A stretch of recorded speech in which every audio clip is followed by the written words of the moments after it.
여러분, 세상에서 이것보다 귀한 이야기가 있을까요? 여러분한테 있을까요? 세상에서 이것만큼 위대한 이야기가 없습니다. 근데 우리가 이 성탄의 의미를 바르게 알고 있느냐는 것입니다. 정말 우리가 이렇게 늘 이분의 이 땅에 오심을 기억하고 이분이 우리에게 베푸신 은혜를 우리가 얼마만큼 삶 속에서 실천하고 살아가고 있냐는 것이죠. 그래서 오늘 본문은 우리가 기대한 방식이 아닙니다. 우리가 기대한 방식이 아닌 하나님의 방식을 오늘 본문이 이야기를 합니다. 성탄절은 많은 사람들에게 기쁨의 절기입니다. 그러나 성경이 증언하는 성탄의 현장은 결코 낭만적이거나 감상적이지가 않습니다. 하나님의 아들이 이 땅에 오시는 순간은 침묵과 오해가 있습니다. 그리고 두려움과 이 결단의 한복판에서 시작이 됩니다. 오늘 마태복음은 예수님의 탄생을 이 마태가 요셉의 시선에서 기록을 합니다. 우리는 흔히 마리아의 순종에 집중을 합니다. 그렇지만 마태는 이 의로운 한 사람, 요셉의 고뇌와 결단을 통해서 성탄의 깊이를 보여줍니다. 아들을 세상에 보내시려는 이 하나님의 초자연적인 역사입니다. 이 약속의 성취를 여러분 더군다나 성령의 잉태라는 것을 믿기 어려워하는 이 인간의 고심이 요셉에게서 드러나고 있습니다. 요셉은 마리아의 임신 사실을 알고 번민합니다. 번민한다는 것은 답답함입니다. 괴로워하고 있다는 것입니다. 그리고 헤어지려고 합니다. 그러는 찰나에 천사의 현몽으로 하나님의 뜻을 알게 됩니다. 여러분, 성경은 요셉을 의로운 사람 이렇게 이야기를 합니다. 그렇다면 우리가 세상에서 의로움과 성경이 말하는 의롭다는 것은 여러분 무엇일까요? 성경은 먼저 하나님께서 의롭다고 선언하신 사람이라고 이야기를 합니다. 그리고 성경에서 말하는 의로운 사람은 하나님과 관계를 바르게 맺고 있는 사람입니다. 요셉은 하나님이 인정하시는 의로운 사람이 되었습니다. 그리고 아내 마리아와 아들 예수를 데려와서 보호하는 사명을 수행을 합니다. 여러분, 성탄은 하나님이 인간이 되셨다는 위대한 선언입니다. 그런 동시에 한 사람이 하나님의 뜻 앞에서 어떻게 반응하는가를 묻는 사건입니다. 우리는 다시 오실 주님을 기다립니다. 2000년 전에 세상에 오신 이 임마누엘 아기를 만나보는 소중한 기회를 우리는 얻으려고 합니다. 여러분, 그렇다면 임마누엘, 이 히브리어 하나님을 가리키는 엘과 우리와 함께라는 의미의 임마누가 결합을 해서 이 임마누엘입니다. 이사야 7장 14절에 예언을 합니다. 그 예언에 따라 이 땅에 태어날 아들의 이름입니다. 그 뜻은 하나님이 우리와 함께 계시다입니다. 이 임마누엘, 하나님이 이 땅에 오신 사건에 따라 여러분, 세상은 BC와 AD로 갈리기 시작을 합니다. 혼란과 과거의 BC 그 세상에서 은혜로운 시작의 역사를 구별을 하게 되었습니다. 여러분, 한번 잘 생각해 보십시오. 세상에 어떤 종교가 이 역사를 기준으로 하고 있습니까? 오직 기독교, 예수 그리스도의 탄생을 기점으로 이 역사가 이렇게 나누어졌습니다. 그렇다면 여러분, 이렇게 위대한 분이 특별한 모습으로 태어나지 않았다는 것입니다. 특수한 존재가 아니라 이 베들레헴, 이 초라한 말구에 누워서 배고프면 젖달라고 보채는 아기에, 그러니까 완전한 인성을 가진 아기에 불과했습니다. 그렇다면 그 아기의 태어남이 인류 역사를 AD로 어떻게 변하게 하였는가? 여러분, 그 아기는 하나님이 함께 하시는 임마누엘이었습니다. 여러분, 그래서 우리가 임마누엘의 신앙이 이 신앙의 사람이 되면 삶이 바뀝니다. 그리고 역사를 바꾸게 되어 있습니다. 오늘 본문은 18절 19절 한번 보시기 바랍니다. 18절 19절 말씀해 보니까 성탄은 인간의 계획을 무너뜨리는 사건임을 우리가 볼 수가 있습니다. 마리아가 요셉과 약혼하고 동거하기 전에 성령으로 잉태된 것이 나타났더니 인간의 모든 계획이 무너지는 순간입니다. 여기서 여러분, 우리가 성령은 천지를 창조하시는 한 분이시고 예수님이 공생애를 시작하기 전 세례를 받으실 때도 성령 하나님은 임하셨습니다. 그리고 예수님이 부활할 때도 성령께서는 참여를 하셨습니다. 그리고 오순절에 임하셔서 교회를 탄생시킨 주체이시기도 합니다.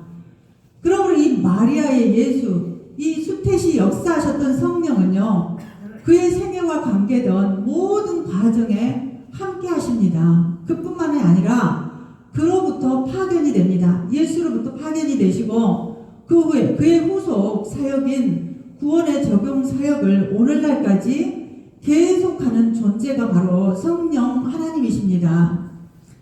여러분, 요셉의 세계는 이 한 문장으로 그래서 무너져 버립니다. 인간의 일에서는 일어날 수 없는 일이 일어납니다. 하나님께서 행하신 새 창조 역사가 시작이 됩니다. 우리가 로마서 8장 1, 2절 말씀해 보시면은 그러므로 이제 그리스도 예수 안에 있는 자에게는 결코 정죄함이 없나니 이는 그리스도 예수 안에 있는 생명의 성령의 법이 죄와 사망의 법에서 너희를 해방하였습니다. 아멘. 우리가 먼저 요셉의 입장을 한번 볼 필요가 있습니다. 만약에 여러분도 한번 요셉의 입장으로 한번 여러분 가보십시오. 내가 지금 요셉의 입장이라면 여러분, 그 당시 야곱은 당시에 법적 효력을 가진 관계였습니다. 이 상황은 명백한 수치와 배신으로 보일 수밖에 없습니다. 그러나 성경은 요셉을 이렇게 증언을 합니다. 그 남편 요셉은 의로운 사람이라. 여러분 한번 생각해 보십시오. 아무리 의로운 사람이라도 이 하나님의 초자연적인 역사를 경험한 요셉의 결정은 여러분 쉽지 않았을 것입니다. 만약에 지금 여러분의 아내가 성령으로 잉태를 했다고 한번 생각해 보십시오. 여러분 요셉과 같이 똑같은 생각을 하지 않을 수가 여러분도 없을 것입니다. 아마 더 했을 수도 있습니다. 이것을 더 밖으로 표출시키고 우리는 경거망동한 사람에 불과할 수도 있습니다. 그러나 한번 요셉을 보십시오, 여러분. 상대를 지금 철저히 보호를 하고 있습니다. 그것이 여러분 하나님 닮은 사람입니다. 요셉은요 어떤 사람이었냐면 유대인입니다. 그리고 율법을 철저하게 지키는 경건한 유대인입니다. 그런 그가 의로움을 율법을 앞세운 정죄가 아닙니다. 분명하게 요셉은 이 경건한 유대인이었기 때문에 아마 이 율법이라는 잣대로 마리아를 처형했을 것입니다. 아마 돌로 쳐 죽이자고 했었을 것입니다. 근데 지금 요셉이 행한 이 죄의는 사랑으로 절제된 의라고 우리가 볼 수가 있습니다. 여러분, 기독교가 다른 종교와 다른 점이 있습니다. 사람들은 이렇게 말을 합니다. 그렇다면 기독교의 주장이 참된 진리임을 한번 입증해봐라. 그러면 여러분, 이런 요구를 받는다면 여러분 입증해 보일 수 있습니까? 기독교가 다른 종교와 뭐가 다른지 입증을 해봐라. 그렇다면 여러분 뭐라고 말씀하시겠습니까? 뭐가 다를 것 같습니까? 다른 종교와 이 기독교가. 네? 생명? 성경에 보시면 예수님도 이렇게 똑같은 요구를 받습니다. 광야에서 40일 동안 사탄이 예수님을 시험합니다. 내가 만일 하나님의 아들이어든 돌들이 떡덩이가 되게 하거나 성전 꼭대기에서 뛰어내리라는 요구를 받습니다. 그리고 십자가에 달리셨을 때도 네가 하나님의 아들이거든 자기를 구원하고 십자가에서 내려오라고 조롱 섞인 요구를 받기도 합니다. 여러분, 우리가 잘 알아야 합니다. 하나님은 논리와 어떤 능력을 통해서 진리를 드러내는 방법을 선호하지 않습니다. 인간의 언어는요, 애매모호합니다. 인간의 마음은요, 가장 탁월한 논리에도 설득되지 않을 만큼 교만하고 고집스럽기 때문에 그렇습니다, 여러분. 우리도, 여러분 모두도 논리에 설목해서 예수를 믿게 된 사람은 거의 없을 것입니다. 하지만 사탄은 그럴싸한 논리로 사람들을 속이고 능력을 모방을 합니다. 그러나 여러분, 사탄이 본질상 할 수 없는 것이 있습니다. 여러분, 그게 바로 사랑입니다. 왜 하나님이 논리나 능력이 아닌 사랑으로 십자가의 희생으로 진리됨을 여러분 보이셨겠습니까? 이 사랑은 논리로 누르는 것도 힘을 휘두르는 것도 여러분 아닙니다. 우리가 오늘 본문에 보니까 요셉이 마리아를 얼마나 사랑했는지 여러분 우리가 볼 수가 있습니다. 그는 공개적인 고발을 택하지 않습니다. 그것 대신 조용히 관계를 정리하려고 합니다. 우리가 요한일서 4장 8절에 보시면 하나님은 사랑이시다 합니다. 하나님의 형상을 가진 인간도 여러분 사랑할 때 가장 큰 기쁨을 누릴 수가 있습니다. 문화와 시대, 인종을 초월해서 인간을 녹일 수 있는 유일한 방법은 사랑입니다. 복음입니다. 이것만이 여러분 세상을 하나 되게 할 수 있기 때문에 그렇습니다. 오늘 여러분에게 성탄은 질문을 합니다. 우리는 하나님의 뜻이 이해되지 않았을 때 어떤 방식으로 반응을 하는가 묻습니다. 여러분, 의로움은 언제나 진리를 사랑하되 사람을 파괴하지 않습니다. 두 번째 보시면은 20절에서 23절 말씀에 성탄은 하나님의 계시를 신뢰하라는 부르심입니다. 요셉이 생각에 잠겨 있습니다. 번민이 심했을 것입니다. 그럴 때 주의 사자가 꿈에 나타납니다. 그러면서 뭐라고 부르는지 한번 보십시오. 다윗의 자손 요셉아 내 아내 마리아 데려오기를 무서워하지 말라 그럽니다. 여기서 여러분 주목하셔야 할 단어가 있습니다. 다윗의 자손 요셉아. 이것은 예수가 계보상으로 다윗의 혈통 내에서 나오게 될 메시아라는 사실을 지금 강조하기 위해서 다윗의 자손 요셉아 이렇게 부르고 있습니다. 여러분, 우리는 어떻습니까? 상황에 부딪힐 때 우리는 말씀보다는 우리의 생각에 먼저 잠기게 됩니다. 그래서 우리는 섣부른 판단을 하게 됩니다. 말씀, 평상시 내가 기억했던 말씀 어디로 사라져 버립니다. 그래서 나의 생각, 나의 뜻이 나의 방향을 결정짓고 내가 어떤 선택을 할 때가 여러분 많습니다. 하나님은 요셉의 두려움을 아시고 이름을 불러주십니다. 그리고 그 사건의 본질을 요셉에게 밝혀주십니다. 여러분, 우리가 해야 될, 알아야 할 이 본질입니다. 요셉에게 하나님은 이렇게 말씀하십니다. 그에게서 잉태된 자는 성령으로 난 것이라. 여러분, 지금 이 땅에 하나님께서 성령으로 잉태되어서 이 땅에 오셨다면 여러분 믿겠습니까? 믿겠습니까, 여러분? 인간은요, 자기가 경험한 만큼만 믿게 됩니다. 아는 만큼만 믿습니다. 여러분, 믿지 못하는 것이요, 불충분한 증거가 아닙니다. 하나님을 자연 안에, 자기가 아는 지식 안에만 가두려는 인간의 한계입니다. 우리가 이해되지 않는다고 여러분 존재하지 않는 것은 아닙니다. 요셉이 처한 상황이 여러분 바로 이것입니다. 그는 율법을 알고 있었고 생물학을 몰라서가 아닙니다. 너무 잘 알아서 믿기 어려웠을 것입니다. 여러분, 성령 잉태는 무지가 아니라 지식이 많은 사람에게 더 큰 시험이 됩니다.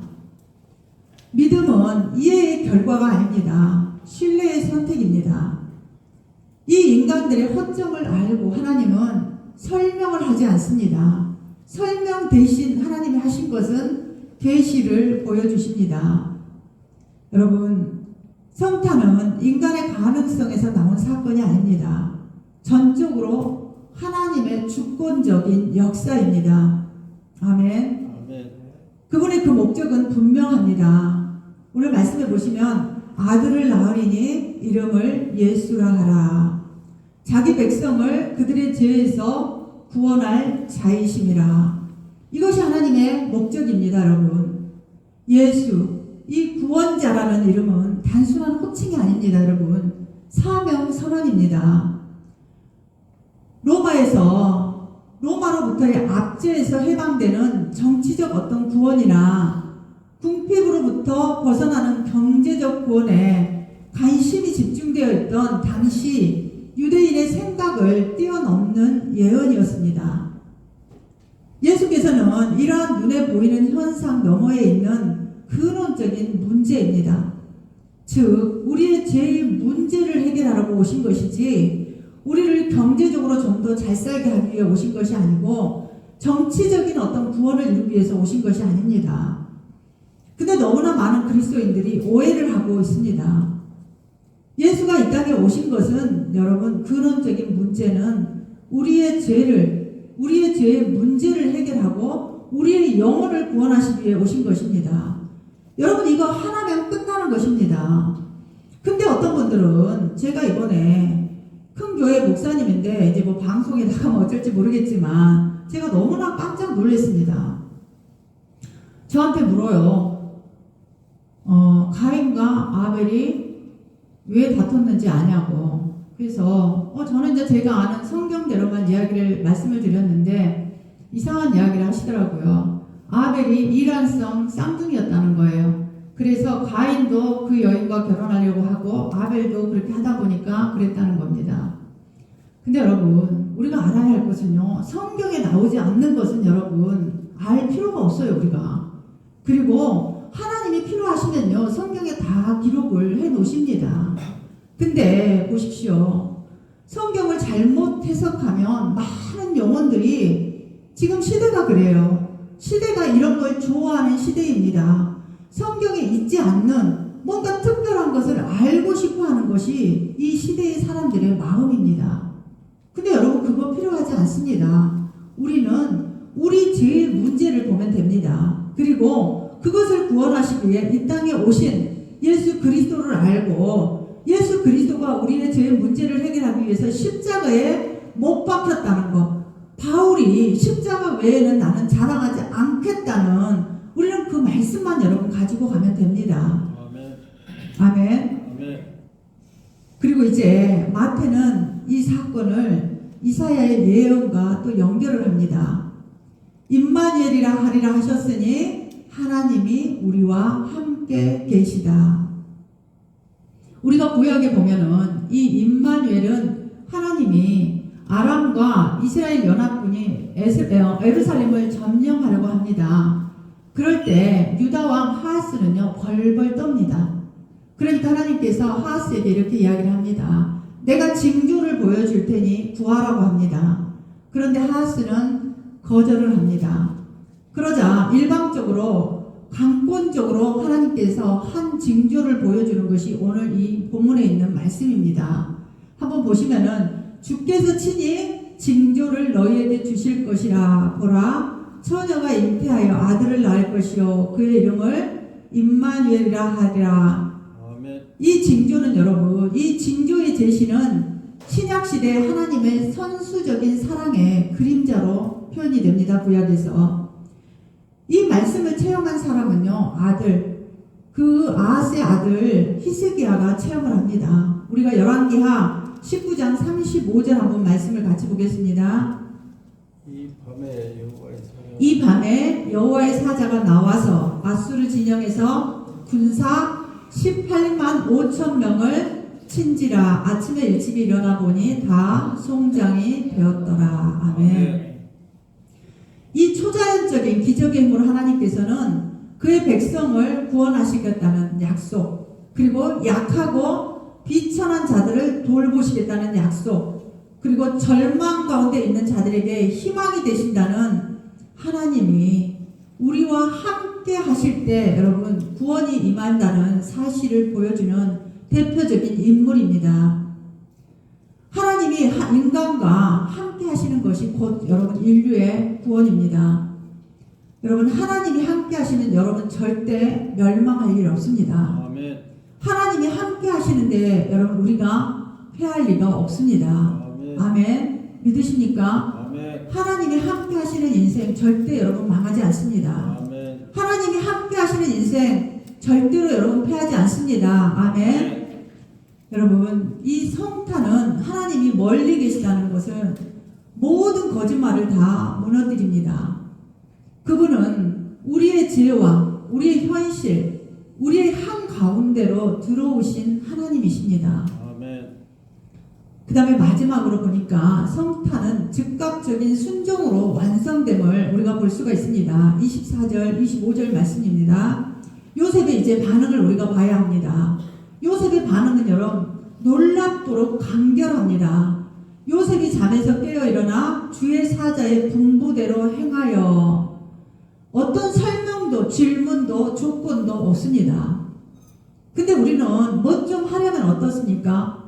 설명도 필요하고 질문도 필요하고 조건도 필요합니다. 얼마나 또 자기 변명을 많이 합니까? 자신을 조금도 양보하고 싶지 않는 자기 중심적입니다. 그렇지만 요셉은 여러분 자신의 명예보다 하나님의 뜻을 선택을 합니다. 요셉은 아기의 이름을 예수라고 부릅니다. 이는 그가 그 아이의 인생과 사명을 하나님의 말씀에 맡겼다는 고백입니다. 여러분, 여러분들이 하나님이 하시는 일에 순종 한번 해보십시오. 하나님이 하시는 일에 우리가 순종할 때, 우리가 그분의 하시는 일에 긍정적인 반응을 보일 때 여러분은 복을 받을 수 있습니다. 아멘. 아브라함, 성경이 그렇게 이야기를 합니다, 여러분. 아브라함, 라합, 롯, 요셉, 이 모든 사람들이 여러분 순종으로 복받은 사람들입니다. 그들은 날마다 늘 하나님 편이었습니다. 그리고 하나님께 순종을 했습니다. 성경 어디에도 여러분 하나님께 순종해서 손해본 사람 없습니다. 여러분 하나님께 순종하시기 바랍니다. 아멘. 그래서 이 한 해 우리가 정말 하나님의 뜻에 순종하지 못하고 하나님 뜻대로 여러분들이 살지 않았다면 이제 결단하십시오, 여러분. 그래서 26년에는 여러분들이 하나님의 뜻대로 반응하고 하나님께 순종해서 넘치는 복 좀 여러분 받아보시기 바랍니다. 아멘. 아멘. 여러분 성탄의 기적은 이 마구간에서만 일어나는 것이 아닙니다. 한 사람의 순종 안에서 성탄은 현실이 되었습니다. 그렇다면 여러분 성탄은 우리의 삶에서 계속되어야 합니다. 성탄은 한 번의 역사적 사건이 아닙니다. 지금도 계속되는 하나님의 초청입니다. 여러분 질문 좀 하겠습니다. 이해되지 않아도 하나님의 뜻을 신뢰하겠습니까? 아멘. 아멘. 손해처럼 보여도 순종의 길을 선택하겠습니까? 아멘. 아멘. 예수님을 단지 구유에 계신 아기가 아니라 나의 죄를 구원하시는 주님으로 영접하겠습니까? 아멘. 아멘. 여러분 임마누엘의 하나님은 오늘도 여러분과 함께 계십니다. 아멘. 문제 없는 삶이 아니라 하나님이 함께 하시는 삶이 여러분 복된 삶입니다. 아멘. 이 성탄절에 여러분 요셉처럼 조용하지만 분명하게 주의 말씀대로 행하는 순종의 믿음이 우리의 고백이 되기를 간절히 소망합니다. 아멘. 여러분, 순종이 우리가 사는 길입니다. 말씀 붙잡고 가는 것이 우리가 다음 세대를 살리는 길입니다. 아멘. 여러분도 요셉의 한 사람으로 인생을 살아가시기를 바랍니다. 아멘. 그래서 세상을 변화시키고 인생의 획을 그어주는 다음 세대의 새로운 창조를 열어주는 여러분 모두가 되시기를 예수 그리스도 이름으로 축복드립니다. 아멘. 기도하겠습니다.